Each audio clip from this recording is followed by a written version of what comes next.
Well, today on Indie Thinker with Reed Huberman, Disney goes woke and loses its special tax loophole in Florida as a result. But some are kind of having some misgivings about it. I'll show you why consequences like these are not only good but healthy. And then HBO has a brand new crazy series called Baby that, of all things, mocks reproduction. We'll show how suicidal tendencies like these are going on in the woke culture and even going further with a climate activist who burned himself alive. One can't wonder what the carbon footprint on that must have been. So we'll talk about that and more all on today's show.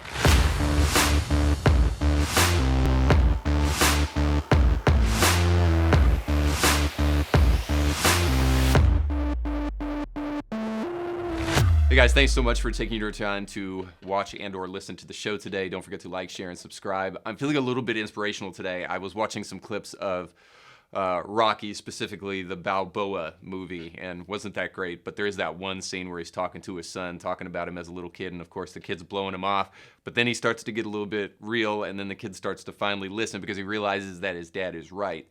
But he says that it is not about how much life hits you or how hard life can hit. It only matters how much you get up and move forward when you've been hit. Now, of course, that has major kind of significance based upon who Rocky is, if you've ever seen the movies. And then if you've not seen the movies, like, what have you been doing with your life? But I've thought about that personally, and it kind of fuels the show for today, because the reality is when you're going through life, you can't do it unscathed. There are consequences. And so we're going to be talking a lot about today about some of the redemptive nature of consequences. And I think this is a show that will be specifically relevant to Christians, but also relevant to all of us. Because I think we need a reminder today about consequences and the importance of them and why they actually make life worth living. Because Disney right now is facing some of those consequences. And again, people have had some issues with that. So we'll dig into that in just a moment. But suffice to say for now, I've been preparing for a difficult conversation that I've needed to have. And it's really not like that bad. I've kind of been in my own head about it. But I thought to myself, these are the things that we don't often talk about. We don't often address, like, having difficult conversations with people. Conversations that need to be had, but you don't look forward to the conversations because you don't know what the consequences may be, or you do know what they are and it's not going to be pretty. It could mean rending a friendship or ending a relationship or whatever the case may be. We spend a lot of time with pie in the sky, and the reality is that you don't know who you are, you don't know what you're capable of until you're willing to step into the ring and face those consequences, take the hit, and keep on moving forward. So this, in a lot of ways, does prove who you are as an individual.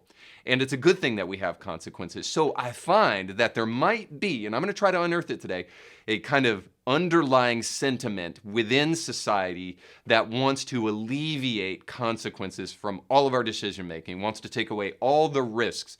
Perhaps this is why even the left side of the aisle wants big government, because then we no longer have to, be responsible for our own decision making and bear the consequences for those decision making. We have a scapegoat. We can blame the government for that the bigger they get. And they want to take that on because, of course, they're evil and they have bad motives. But suffice to say, we're going to be talking about consequences today and why I believe they are a good thing. So as a Christian, we balance this idea of turning the other cheek and loving your neighbor and all that stuff, but also, too, understanding that we're not called to be welcome mats, and we are called to stand up and fight for what is right in society. So we'll talk about all that and more. But before we do that, I want to make sure that you know that this show is sponsored by Element Funding and the guys over at the Kevin Blair team. Now, if you're looking to refinance, if you're looking to purchase a new home, these are your go-to people. I've already spoken with you about how important it is to secure your family's financial future. And the way that you do that is by locking in a low interest rate. And I've talked with you about the fact that these interest rates are going up. Some of you believed me and you took action. Some of you dragged your feet a little bit, and as a result, you've seen interest rates have gone up. I mean, I just looked at an interest rate today on a loan, and it's at 7%, guys. 7%. Now, this is a special kind of loan, so we're not quite there yet, and you can still score a great interest rate by going over to kevinblairteam.com right now to get pre-approved. So not only will they help you They will also be incredibly honest with you and give you great customer service. There's nothing worse than calling somebody up and then a week later they call you back and say, oh, I got around to your call. That's not what you'll experience with these guys, because they are Johnny on the spot. They are one of the greatest companies that I know of, and that's why they're a sponsor of the show, but also Kevin Blair and his team are people of integrity. I know them all deeply and couldn't recommend them more. So make sure you go over there today if you have any mortgage financing needs and check out the Kevin Blair team, and then let them know that Indie Thinker sent you. So Netflix is down 35% in their stocks. Now, this has been happening over a period of time. I don't know if I can trace it directly back to wokeness, but it's certainly, the more they do it, it sure seems to be a trend. And then what about this? After spending $300 million to start CNN Plus already a month in, they are having to shut down, which is poetic justice. And then Disney is down 5% in their stock pricing, as well as people flee away from Disney Plus. And as they're about to face the repercussions for their 50-year plus tax break loophole that they've gotten from the state of Florida that was just revoked by DeSantis and the state legislature there. So now they're actually going to be responsible for paying taxes on things that they were not paying before, and they're going to have to go through the regular building permitting process in order to build structures, whereas before they had avoided all of that. But I've seen conservatives and I've seen Christians voice concern over what is happening in Florida with Disney and the unease with DeSantis's move on Disney. And so the show today is dedicated to asking why we live in a world where consequences even exist. First, could you imagine a world where consequences don't exist? No one would ever do anything daring because there would never be such a thing as a dare. There would be no rewards and no punishments for any of our actions. Some might think that sounds wonderful, right? Especially in the South, where it's like, dude, I dare you to blank, blank, blank. Like, that could save some lives perhaps, but I want to point you back to the real reality of this with an old show. So I'm a big fan of the black and white Twilight Zone. So there's an episode, and I'm going to just spoiler alert. I'm going to spoil the plot twist at the end here of this old show, and it's going to totally ruin it for you. So you may want to pause at some point in time or skip ahead once I finally get to kind of what the end of the episode is really all about. But I want to set up the episode for you, and then I'm going to give you the ending. So it's called A Nice Place to Visit, one of my favorite episodes in the series. And it's about a small-time crook who, robs banks, robs little mom and pop shops, does some convenience stores and that kind of thing. And then eventually the police catch up to him, shoot him, he dies. He goes to heaven, as it were. And there in heaven, he can gamble as much as he wants. He can get any woman that he wants. He can do anything that he wants. He never loses when he gambles. Every woman says yes. He gets everything he wants. Now, this is great for the first, couple of days. But then a week in, or maybe even 2 weeks in, he can rob any bank and the police will never catch him. And he can do all of these things and there's never any consequences to it, and it's driving him insane. He doesn't care about the girls anymore. He doesn't care about gambling anymore because he can never lose. And then he realizes in that moment that when he finally gets everything that he's ever wanted, that it's more hell than anything. And now here's where the spoiler comes in. You might be able to kind of already tell the spoiler. So he finally goes up to his guardian angel and he says, man, if this place is heaven, I would hate to see the other place because this is miserable. And then the guardian angel responds to him and says, whatever made you think this was heaven? And so the point of the episode is this, is that getting what you want and not having to bear any of the weight of the consequences may be more hell than you think. That you actually getting everything you desire may be hell on earth, as it were. And so the point is that consequences are a good thing. And I can't help but believe that we live in a world of consequences because God set these natural laws into motion, that if you do this, this will happen. In the Bible, it's called the law of sowing and reaping. So in other words, consequences exist to shape and to mold us. So in the case of Disney, I selfishly want them to feel the weight of this move. Why? Because I actually like Disney. I used to like some of their kids' movies for my kids, not so much anymore. But on a personal level, I was really looking forward to Moon Knight. I like Oscar Isaac. I think he's a phenomenal actor. And even though I hate the banal pandering of feminism in some of these movies, like with the Avengers with that all-girl fight at the end, like, dude, who are we kidding? But I was actually looking forward to She-Hulk. But without feeling the weight of their actions, Disney is doomed to continue to keep on going down the path that they're going. And millions of people will continue to leave their platform, and they should. So Disney isn't entitled to exist, and they don't deserve tax breaks from Florida, especially when they wish to go rogue. They don't get special rules that says they can do whatever they want and get away with it. So the consequences that Disney is feeling right now is actually good. It could help them change their path. It could be redemptive. And by the way, the LGBTQ whatever community was absolutely happy to make sure that Disney fell on its face when they were not doing their bidding, but now that they are doing their bidding, they're cool with it. So now they call it vengeful and dangerous for the government to attack a company for free speech. Now, I would agree with that, but that is not what's happening.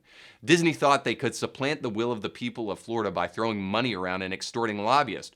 Which, by the way, I'm so amused now to see leftists calling on lobbyists for help when they've demonized them for years.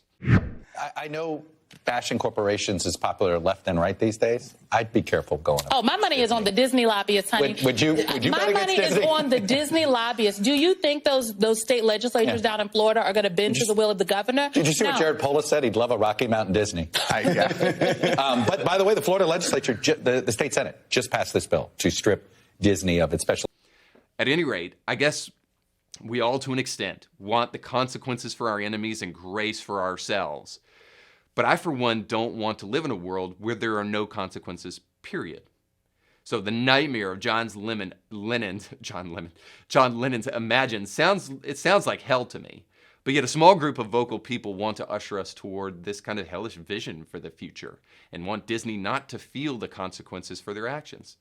By the way, this is why COVID made us totally nuts, primarily because it made us face the consequences of our own mortality. We came face to face with the idea that we and others we love could die and there's nothing we can do about it. So if we held any powerful existential ideas as a culture, we would have come away with maybe some romantic sentiments about the power of life and the fragility of it. But since we blew God off a long time ago, we rather went quickly to attacking each other for not, wearing ineffective cloth masks, and then calling for parents to have their kids taken away from them if they refused to acknowledge the efficacy of vaccines that were proven not to be as effective as we first thought. Sure, some became super reflective and valued liberty and life as a gift from God, while others freaked out and did everything in their power to take control over something that for all intents and purposes could not be controlled. We're all gonna die as a consequence of life, but it doesn't mean we stop living. We're all going to get our hearts broken by the people we love, but it doesn't mean we stop loving. You may even get intensely angry with them from time to time. I'm amused at this kind of consequence idea because what are the consequences? Because I did just watch a bit of Justice League the other day, the Snyder Cut. And I won't go into that too much, but I did watch like the Amazonian culture and how they were, illustrated as some like illustrious and powerful culture. And I was thinking, how powerful is that culture? They're all gonna die in a generation because there's no men in the culture to proliferate and continue the culture. It's the stupidest, social experiment in the history of the world. They're all dumb. You can't have a society of all women. What are you gonna do? Make every secular man's dream come true and then just bring them in to mate with them? Because you're going to need that if you're going to continue a culture that's built upon just women. That's the culture of Wonder Woman, Wonder Woman, if you don't know. By the way, she comes from a society of all women because they want to undermine the place of men in society. Well, that's the most suicidal idea on the planet, and we'll get into more of that in just a moment. But wokeism is just truly suicidal, so it seems weird to me that we would say, well, those who are practicing these banal and ridiculous ideas shouldn't feel the full weight of those ideas. So my question through all of this is, are we engineering our life in such a way as to pretend consequences don't exist? And do we not understand that those risks that we take are in many ways the things that make life worth living? Are we trying to deceive ourselves into our own immortality so that we can go around maybe like swords cutting people's heads off and say there can be only one? By the way, if you don't know that reference, then you were born after the 90s for sure. But it's clear we don't want to live with our own consequences. But we live in a fragile planet that has real consequences, whether we like it or not. So like I tell my kids, especially my youngest, when he comes by and he slaps my butt and then runs away, when I finally catch up to that little booger and I tackle him and then I kiss all over his face and I say, you mess with the bull, you get the horns, I say the same thing to each and every one of us. In the same way, we need to realize life comes with consequences for bad decision making and for good. Them's the rules.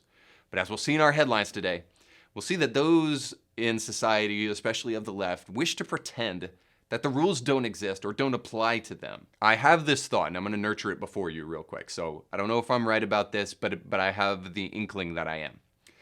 That atheism really is the removal of consequences, or the desire to want to mitigate consequences in our life, right? So we will pay the consequences for those things that mechanically are thrust upon us. Like you cross the street at the same time a car is coming, boom, consequences, right? Yeah, and even with the transgender thing, we think we can lie to ourselves about gravity, but about, halfway down, jumping off the building, you'll realize this is a bad decision, in the same way that chopping off parts of our body probably isn't the best idea. We can lie about biological sex if we want to, but we will reap the consequences of those things. In the same way, I wonder if it's not convenient for ourselves to lie to ourselves about God and his existence, because ultimately what we're really trying to do is we're trying to rob the bank and get away with it. We're trying to live a life where we don't have to reap the consequences for our actions. And that's really what atheism is we don't want ultimate justice. We'll take the consequences that are thrust upon us here on this earth, but we don't want, for even the bigger issues, those deep, dark issues inside of the human heart, we don't want to pay the consequences for those things. So it just becomes easier for us to dismiss God and to dismiss the absolute, even though we're constantly paying the price for rejecting the claims found in Scripture. I can tell you this. Right now, we're about to see some headlines where we are presently seeing and will continue to see the repercussions for the denial of Christian truths that we used to hold dear and used to hold as fundamental building blocks in our society. So let's jump into those headlines.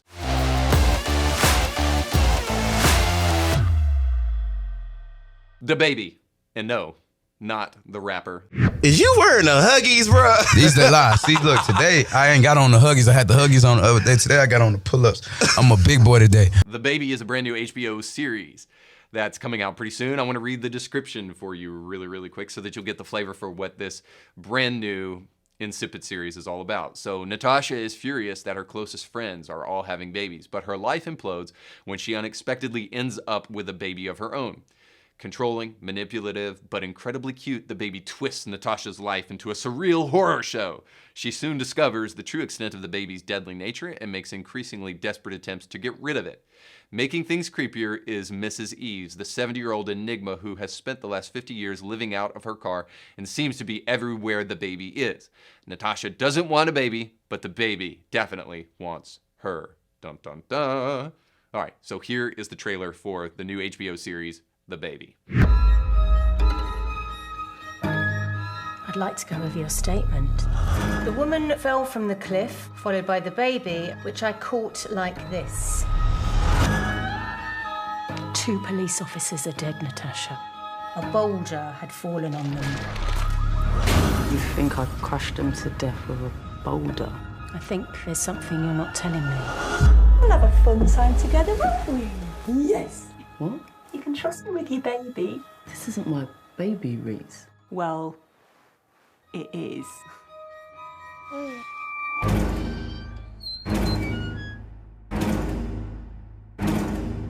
Are you happy? I don't know.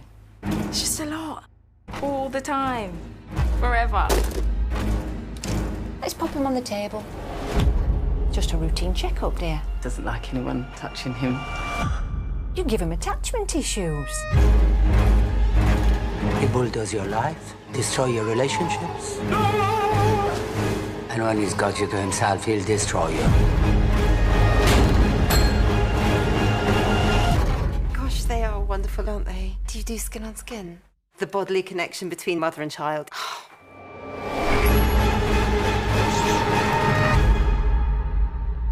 All right, so as you can tell from the description I just read to you and the trailer that I just showed you, this series is more than just a comedy, but rather it's a satirization of motherhood that seeks to mock women and one of their most prominent and important roles in society, that is having children and raising children. So the actor herself said this in a article about the new series. So, quote, "When I first read this script, it was so refreshing and it was such a different take on what it is to be a caregiver and what it is for someone to end up with a baby," said the actress who leads the series as the character Natasha. Quote, "She didn't want the responsibility of looking after someone. So even though she had this small human bestowed upon her, that wasn't enough for Natasha." And I thought that was something that was really refreshing, to see a woman not charmed by a newborn baby. All right, so here again, we see this small human bestowed upon her, and that not being enough. It wasn't enough, huh? The responsibility of helping a helpless baby wasn't enough, and we're supposed to think this is what a good person looks like? So that's the suggestion, right, in all of this, that these silly little babies, they creep into our lives and they ruin everything. I'm supposed to be okay with that inconvenience? Yes, you self-centered miscreant. That should just be a part of what a good human would say. But we know that the pro-abortion community certainly doesn't say that. Abortion is not a matter of rape or incest for these people, but simply a matter of convenience. So yes, the left fully believes that a baby should pay for the sexual liaisons of people. If you ask me what a leftist is, I'd tell you right now that it's a group of people that no longer believe in rational truth, and that one of the primary ways to tell if somebody is a leftist and that they do not believe in rational truth is this issue here. If they think a defenseless baby should pay for their indiscretions, then you are a leftist. So a couple of things about this series. So one, I think this series is yet another foolish attempt to lie to ourselves about reality. Yes, motherhood is difficult. It comes loaded with a cachet of responsibilities that place impositions upon moms and dads and all people. However, only someone who has never had a child or is insufferably self-centered could ever hold a baby in their arms and think anything other than that this is a small miracle that deserves love and attention and affection. In fact, there's a name for women who actually don't feel that attachment to the babies that they give birth to. It's called postpartum psychosis. It's actually a mental illness. And by the way, it's really, really rare. So most people, when they have babies, they see that baby and they love it immediately because they know that that baby is part of them and they have an ingrained responsibility to it. So it's only normal and healthy to love that baby and want to care for it. So sure, kids are work and stressful at times, but they're one of the greatest parts of life and they actually help keep the world going, oddly enough. So when we stop having them, it's kind of a problem. The second thing is this, is resentment and the removal of responsibility is what's destroying us in the West, not children. So purpose is derived from responsibility. To run from it will constantly leave us wondering what life is all about. So you don't have the right to avoid responsibility. You are given freedom so that you can explore responsibility. The modern left wants to talk about rights all the time. I have the right to be called by this pronoun, and I have the right to do this. Rights is always about what making other people do something for the left, but never about what they need to do. Very often, I think the distinction between the left and conservatives is that conservatives believe that rights bestow upon them the freedom to undertake certain responsibilities. So there's another way you can tell a leftist from somebody that's not. But the third thing is this, is wokeism is truly a suicidal proposition. The birth rate is in decline, and it shows a troubling trend. Elon Musk just recently spoke about this a while back, so here's a clip of him doing that. Yeah, so most people in the world are operating under the false impression that there are too many people. This is not true. Earth could maintain a population many times its the current level. And the birth rate has been dropping like crazy. Unfortunately, like we have these like ridiculous population estimates from the UN that need to be updated because they just don't make any sense. Really, you can just look at, say, what was the birth rate last year, how many kids were born, multiply that by the life expectancy, and so say, okay, that's how many people will be alive, in the future. And then say, is the trend for birth rate positive or negative? It's negative. So that's the best case, unless something changes with the birth rate. And here's some stats to accompany Musk. So you can look it up yourself, but the increase in singleness and single living can be directly related back to the decline of religion in the West. And here's some stats about that. In 2021, we experienced the first year since the 1930s where the U.S. population grew by fewer than 1 million people. Only 18% of American households are composed of married couples with children, down by 40% since the 70s. The percentage of U.S. adults living at home with a spouse is at 50%, down from 87% in the 60s. 50%, guys. Maybe one of the reasons of this singleness, too, can be related back to climate change. So the UN is calling for code reds, and Harry and Meghan, of course, just the darlings of the left, said that they're only going to have 2 kids to try to limit their carbon footprint. And then you have AOC, the brilliant genius that she is, coming out and telling us that in 12 years' time, the world will be totally destroyed. Another one of the troubling trends in society right now is, according to the Guttmacher Institute, which is a pro-abort organization, 862,000 abortions will take place in 2017. So, and according just to Planned Parenthood alone, 20 to 25% of American babies will be murdered before they take their first breath. And in New York City, more black babies are aborted than are actually being born. So no wonder we're in a little bit of decline, and no wonder we're seeing the birth rate in America quickly decline. But the self-centered and secular view of motherhood that continues to invade all of our sensibilities is this sense of entitlement, this sentiment that our life would be much better without the entanglement of duties that motherhood would force upon us. That continues to pervade all, and this series is just the latest attempt to make fun of something that ultimately will come back to slap us in the face. A while back, I did something about mother scream events. Well, when we constantly try to malign the role of women in society, guess what happens? But here's the point. Ladies, the things on your body called a womb say that you were created to have kids. I'm sorry, it's just a part of biological science. So yes, it's a part of your God-given identity. So quit suicidally rejecting the obvious. Self-harm has been mainstream because we're desperate for meaning, and we will go to great depths to find it, refusing to reach upward to the great things that God has called us to, and constantly making everybody else pay for our decisions. And so it is truly suicidal right now that we're maligning motherhood and extolling the virtues of singleness at a time where we need women, especially post-COVID, to understand that reproducing and bringing children into the world is a great moral good. So we need to quit lying to ourselves about certain realities, which brings us to our next story. And we're going to go to Jada Pinkett's Red Table Talk for this one. So accordingly, Janelle Monae comes out as non-binary. Now, if you're asking yourself, who is Janelle Monae? You're not alone, because no one else on the planet knows who she is. But this 36-year-old singer came out on the Red Table Talk show, which of course is the podcast for the incredibly sensitive and very private Jada Pinkett Smith, who uses public platforms like her podcast to embarrass her husband and give confessions of her extramarital affairs. So this singer came out on the show by saying this: "I just don't see myself as a woman anymore." Oh, okay. Is that how that works? So we just snap our fingers and all of a sudden we're not a woman? For those who don't know, the big talking point as of late is that doctors are guessing at the sex of a person when they're born. Now again, this is important to remember because party of science, right? That those on the left are the party of science. Maybe that penis is just a distended female body part. But apparently, adults are also capable of making mistakes because at any moment in their history, they can just say, boom, I'm a woman. Is that not troubling, at least to anybody? Which begs this question, by the way, what is a woman? So, since they can't answer that question, when she said, "I don't see myself as a woman," she was actually making a totally incoherent statement according to the left.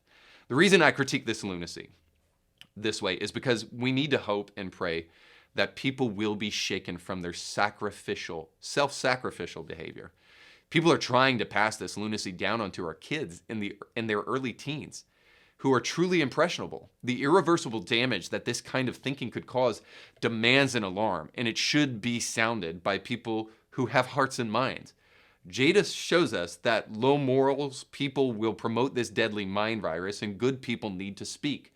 It's our hope that this insanity will wake some people up. So we must expose the absurdity of these things, because what this identity crisis is in America is more of a result of the death of religion than anything. People are struggling to matter, and they'll go to great lengths to try to matter. Let me prove it. Let me ask a question. Who is the highest profile trans or non-binary person that you know? So think about this for a moment. Maybe you need to go deep, deep down in the recesses of your brain to kind of get this one. But as I thought about it, at least this was my answer. So maybe I'm wrong here, but I could not think of a single super high profile actor or actress, singer, or anyone of real note that's trans. My thinking is that the reason behind that is that coming out as pansexual or trans or whatever is nothing else more than to be noticed in a world where people feel less and less important. So this is happening because people are searching for meaning. That's why they're doing this. And those who are of note don't need to do it. Whereas we used to find meaning and significance through faith and belief in something bigger than ourselves, we don't anymore. So like Douglas Murray says, take Christianity out and something else will be put in its place. So you can attempt to kill religion, but you cannot kill the deep religious impulse inside of each and every one of us that we have for absolute meaning. We now search for meaning in the dumpster fire of American culture and wonder why we're getting burned by these fires or insanely radical ideas. Speaking of which, our next story will show you that kind of burning taking place literally. So a climate change activist lights himself on fire outside the Supreme Court, according to the New York Post. So this man, who was a climate change activist, lit himself on fire, was airlifted after doing so, and then died when he was brought to the hospital. So it's a truly tragic story. But I mean, shouldn't AOC and Greta Thunberg have to pay for some of the rhetoric that they've been spouting? AOC telling us that in 12 years, the world's going to end if we don't do something. It's like total nonsense. But then people like this obviously have mental illness, and they're truly, freaking out about this kind of stuff. So this guy was apparently a Buddhist himself, and a Buddhist practitioner, and maybe a priest or whatever. And a Buddhist priest that knew him from Boulder, Colorado, said this, that his death was, quote, an act of compassion, end quote, and not suicide. An act of compassion. These people are totally insane. They actually believe this stuff.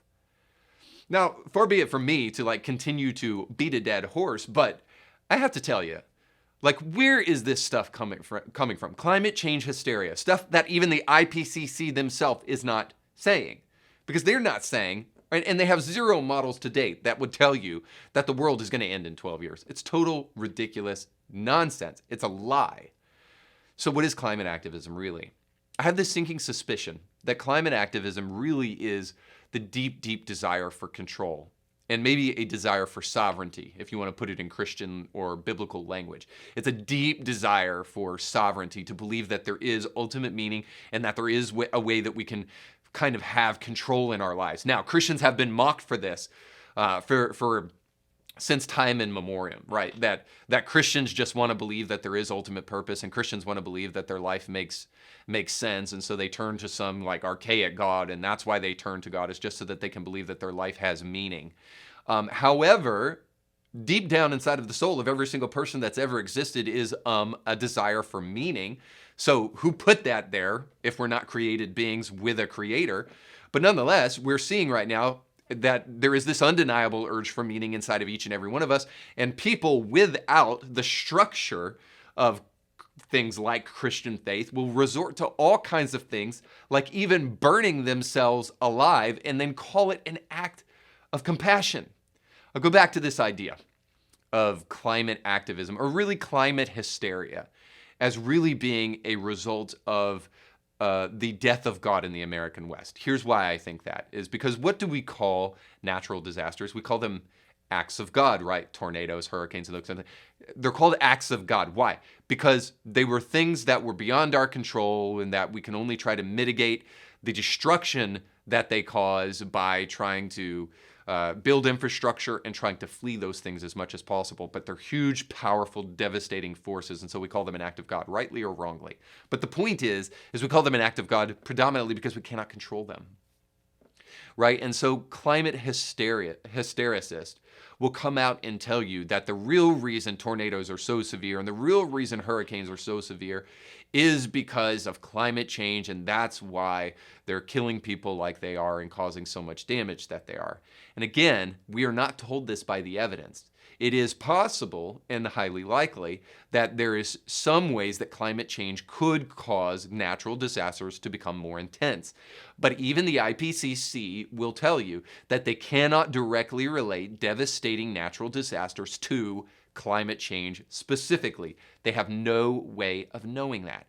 So why do we have climate change activists like Mark Ruffalo coming out and telling us that we will continue to kill people because of climate change if we don't, like, I don't know, get a Tesla or something like that? Like, go get a Tesla, sure, fine. I want one myself. If you buy one, get another one from me, send it, and I'll thank you for it. But nonetheless, it is nothing more than just simply an attempt to wrench control back into our hands, to say we can control the severity of hurricanes and tornadoes. Things that are acts of God that we have no control over. We're trying to wrench control of those things back into our hands because we obviously can't admit that God exists. So we have to try to find a way to control everything, even the things we can't control. Those things that we used to put in God's hands, we can't do that anymore because he doesn't have hands because we've tried to kill him. And so now we have to take things back into our own hands, and in the process, we become totally insane because we can't control them. Sure. Recycle. Sure. Do what you can to try to mitigate climate change and to reduce your carbon footprint. Take care of the earth. But friends, we're still going to see unexplainable natural disasters that we can do nothing about. And we will reap the consequences for those things because they have and will always exist in a fallen world. Now we're trying to explain it away is the real deal. And it's causing people their life. And the other thing is this, is the death of God in the American West is just causing common sense to die. I believe I can directly relate this back to specifically Christian faith in the American West, but ultimately to the reason and the logic that springs from the Enlightenment that, yes, was carried by the church. In fact, the places to first really develop the academy were Christians. And the deep desire to read the Bible caused the almost insane elimination of illiteracy in the history of the world because people wanted to read the Bible. And especially the Gutenberg printing press, when it started printing those things out at rapid pace, illiteracy started being eliminated. So I know that's probably a pretty out there kind of analogy for how I believe Christianity is the adaptation of common sense. But I guess what I'm just saying is this, is that if we keep on seeing the culture shift leftward away from Christian principles and common sense dying, then we may have to admit that there is a correlation between common sense and Christianity. So and of course I'm thinking of things like the biological reality of male and female. I mean, the very first portion of the Bible in the book of Genesis, that beginning book, with the snake and the tree and stuff that people make fun of, but yet it was saying stuff that now people are calling patently false, that we all know in the scientific community to be true, that God made them male and female, right? This is stuff that was happening in the book of Genesis that we've known for thousands of years, and now we're trying to reject this common sense thing, and we're seeing the results of that, right? So I could go on and on and on and give you examples about how we're just, that it's funny to me now that we're seeing people like Bill Maher, who is an atheist, and James Lindsay, who was just recently on my show. Go back and check that episode out. And other people who are strange bedfellows, even like Douglas Murray, who I already mentioned, who is a gay journalist from England. These people say things like, hey, that Christianity is going to be replaced by something, and you may not like what it's replaced with. So these guys who are not even Christians are saying, hey, common sense seems to be dying the further we get away from these things. Now, you may not like everything about Christianity, but there is a correlation here that we're going to continue to cut off our nose to spite our face, just like this unfortunate guy did with burning himself in front of the Supreme Court. We're going to continue to do stuff like this if we continually fight and rail against the common sense that we can find in books like the Bible. All right, let's move on to our final segment, Christianity Not Today.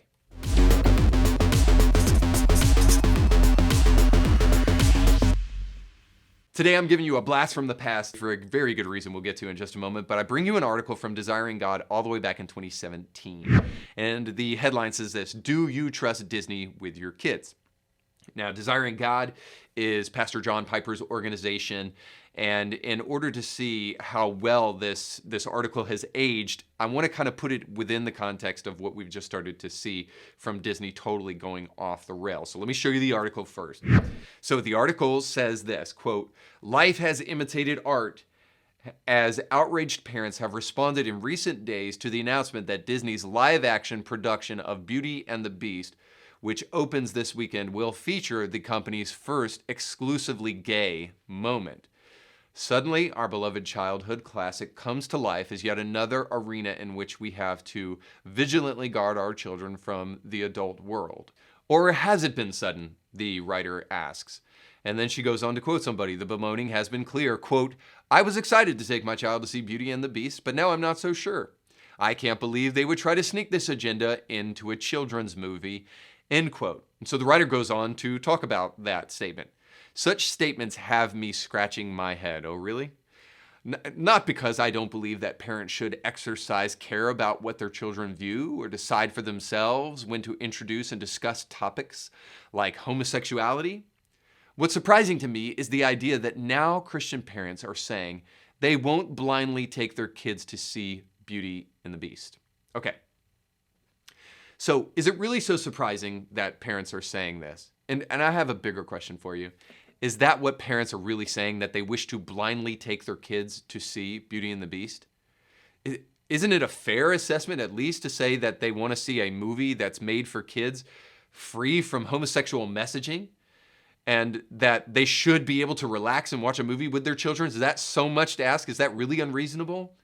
The implication here is that Christians are the problem because they shouldn't be putting their kids on autopilot. Really? When Beauty and the Beast in its original form came out, it was perfectly watchable for families. Rather, the fact that Christians have to come to expect their content to have this kind of content is way more problematic to me. I swear, there was a dude in the Bible, and I can't place his name right off, but I'm telling you, he did teach us to pray for his will to be done on earth as it is in heaven. Not to get used to corruption in the world like we so often have. So the writer goes on to say, quote, "Now they're drawing a line in the sand. Should this really seem so new to us? My parents never took me to see a movie without looking into it first. When I got older, it was my job to do the same research to see what we were getting into before we went." Okay.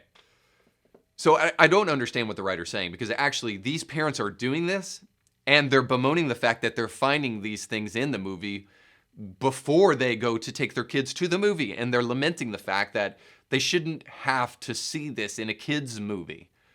So the other thing is this, is that yes, I have to say this is new, because it is new. This is kind of an agenda that's more blatant and overt than ever before, and we should wake up to it. If art imitates reality, then what we're seeing is a sea change that demands that we lament and act. Instead, we get articles like this blaming parents for Disney's transgressions. Yes, parents need to be hands on deck, all hands on deck, but is that really the problem? I hear the cry of parents more as a cry for something better.